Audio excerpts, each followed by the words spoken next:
Hello Virgo, welcome po sa inyong reading. So this is for your August the 7th to August the 9th reading.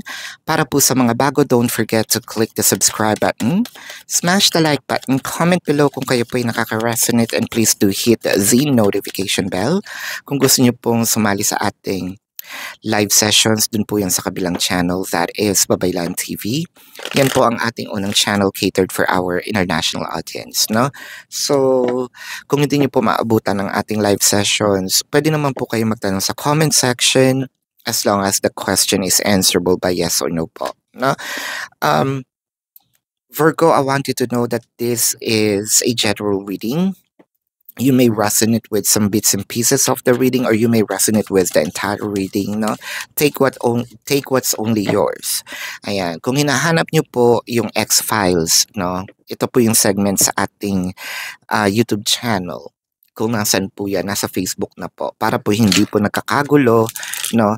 At least pag nandun kayo sa Facebook, at least alam nyo lahat po kayo is still hoping, no? Or just wanted to know some information about your exes. Ayan. So let's start here, Virgo. Virgo, parang meron ditong mapapanatag lang ang loob ko kapag kinausap kita, nag-explain ako sa'yo, na ipahiwatig ko na probably yung nakita mo, narinig mo is hindi totoo. Meron din ditong in separations na, no, na parang gustong sabihin is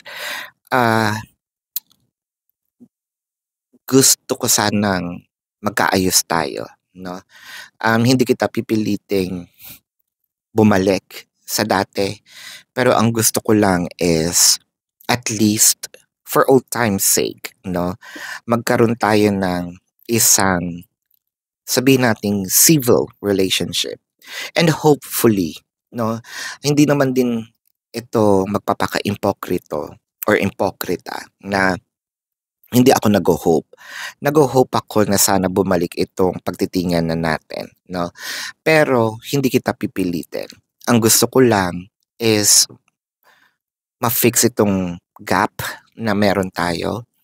At also ma-clarify ko, no, kung ano ang totoong nangyari, ang nasa sa loobin ko, no? Kasi pag pinatagal ko pa ito, it felt like things are gonna get worse, no? You might going to have worst impression because there's actually a bad impression already. No, I don't want it to go to worst.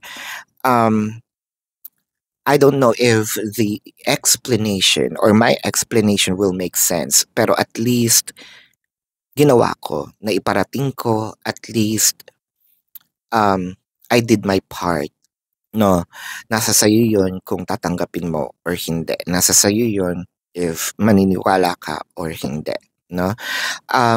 Kumbaga meron ditong tao na ang bigat-bigat ng pakiramdam, and you know, for me to freeing myself from the burden of probably asking, you know, from this situation, might as well say it, diba? Might as well confide.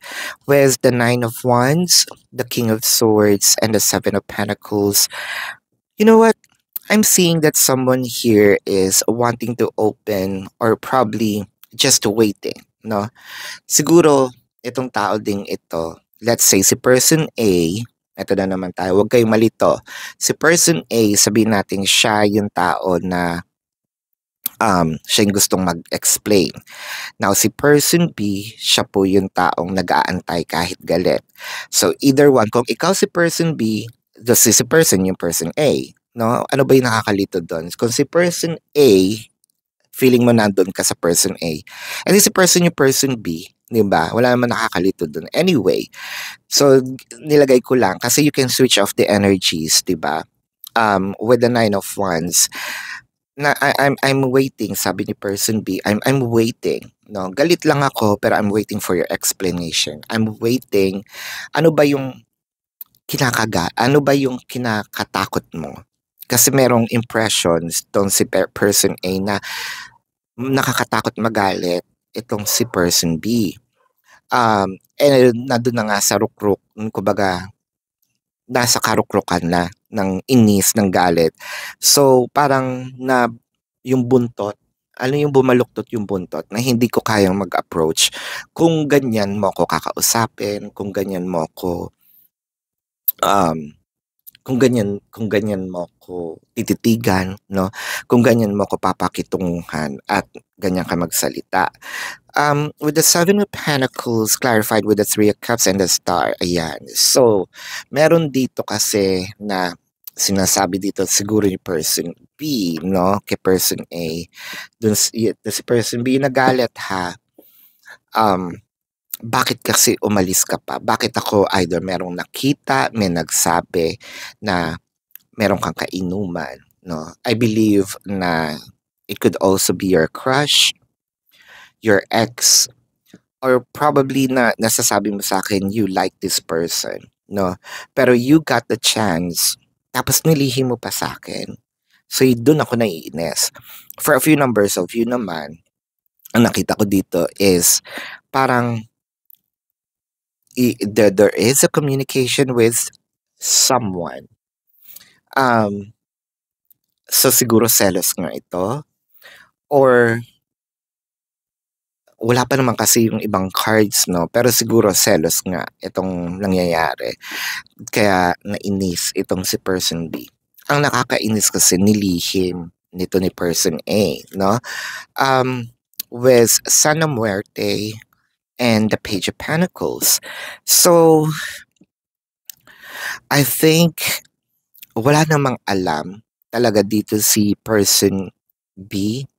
At first, I feel like dahil sa post, dahil sa message, 'no, may naligaw na message or nag-message itong si person, yung pinagseselosan, 'no, ni person B, ayun. So, lumabas, nalaman, nakita. Hindi sa nagchichismis, 'no, si person B, parang the information just went on person B's lap, 'no? Um, Bigla lang siyang dumapo, 'no? Ayan, hindi inaasahan. The Devil card, the Emperor, and the Wheel of Fortune. So, ang masakit pa dito is either nagalaw ang pera, may nakalimutang promise, 'no, kay person B, itong si person A, or talagang may intensyon ilihim. So, okay sana kung aksidenteng nangyari, puwedeng mas matatanggap ni person B, 'no? Kung aksidenteng nangyari, nagkabungkuan kayo sa mall, hindi naman kayo nag-usap. But I feel like someone here parang sinet up also. Parang sinet up kayo, magkikita kayo. So, we can say it's almost close to date, 'no? So, parang date na nga rin siya. It doesn't matter if that's a blind date, it is a date. Parang sabi dito ni person B, kay person A, you know what's about to happen. Pero hindi mo sa akin sinasabi at hindi mo sa akin, wala kang nababanggit. So you have intention of lying to me. Yan. With the King of Wands and the High Priestess, at ang masakit pa, parang gustong lumusot, 'no? Parang kind of juggled, nagsinungaling talaga, nabuko. So it could also be an old issue na biglang ngayon mo lang nalaman na, "Oy, sandali, nagsinungaling ka sa akin, hindi pala yoon yung nangyari," 'no? Meron pa palang, hindi mo sa akin kinikwento ang lahat. So that's the start of what happened. Pero ang nakikita ko naman dito, let's say this might not be an excuse for person A. Ah, Sabihin natin, I just got curious, 'no, sabi ni person A. I just got curious, yes, it feed my fantasy of being with the person, pero walang nangyari, hindi ito nag-progress into something else. In fact, I am stopping myself from doing it. It's actually a complicated situation, no? If I'm gonna be placed into that situation, kung ako ay nandun sa situation ng person B, iba-iba kasi ang atake ng tao eh, no? Wala namang tama, wala namang mali. Ang sa akin lang is the mere fact na nagsinungaling ka, that's actually a red flag for me. The mere fact na alam mo yung mangyayari at talagang tinago mo siya on purpose, that's actually a red flag for me already.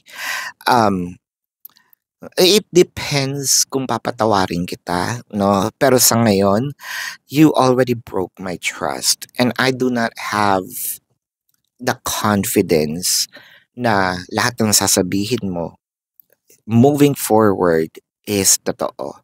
Ngayon, kasi hindi, kumbaga sa kanta nga ni Rihanna, hindi ka naman aamin, yung Take a Bow, no? Hindi ka aamin kung hindi ka naman na, na kung hindi nasa kote, no? Kung hindi kita nabuko. Yan. So, actually, um, it may take time, no, dito kay person B to para makipag-usap uli, para patawarin. Let's say meron tayong conversation pero mafe-feel mo na malayo na ang loob ko sa'yo, no? Parang meron akong nakabara sa tenga na lahat ng sasabihin mo hindi ko naiintindihan, no? Kaya totoo na yan, kahit sabihin mo pang may papakita sa akin video, parang everything that you do is questionable already, no? I wish we could be together, but it's complicated, and I want to hold you in my arms. So chances are, the complications in here is person's B's feelings right now, no? Na, um, yun nga, you broke my trust. I don't know if I can trust you again. I want to hold you in my arms. I feel like this is person's A, though, na nagsasabi, please, sige na, patawarin mo na ako, no? So let's check the person's zodiac sign. This could be their sun sign or a placement in their chart. Leo, Capricorn, Aries, Cancer, Virgo, baka kapwa Virgo ito, Scorpio,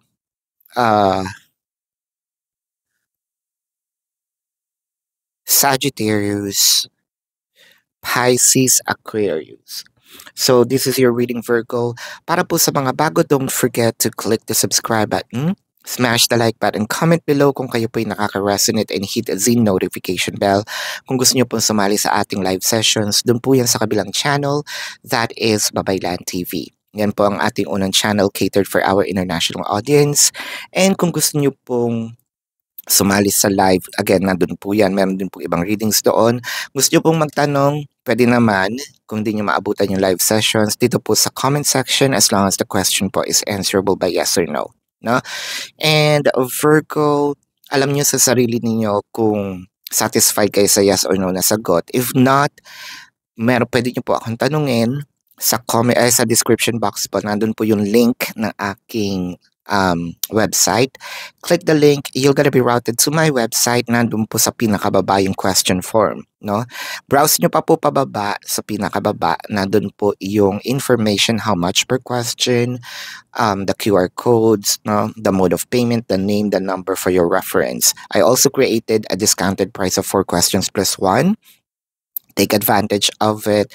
Basahin nyo na lang po, especially dun sa mga QR codes, may label naman.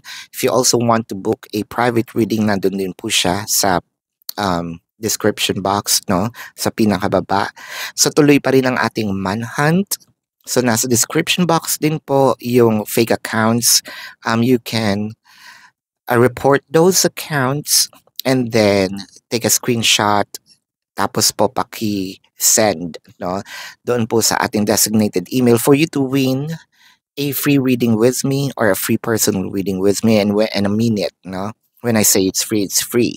So, this is your reading. I mean, by the way, kung hinahanap ninyo itong X-Files, all readings, no, na about exes, nandun po siya sa Facebook para hindi po nagkakagulo. This is your reading, Love and Light. Namaste. See you po sa susunod na reading. Goodbye.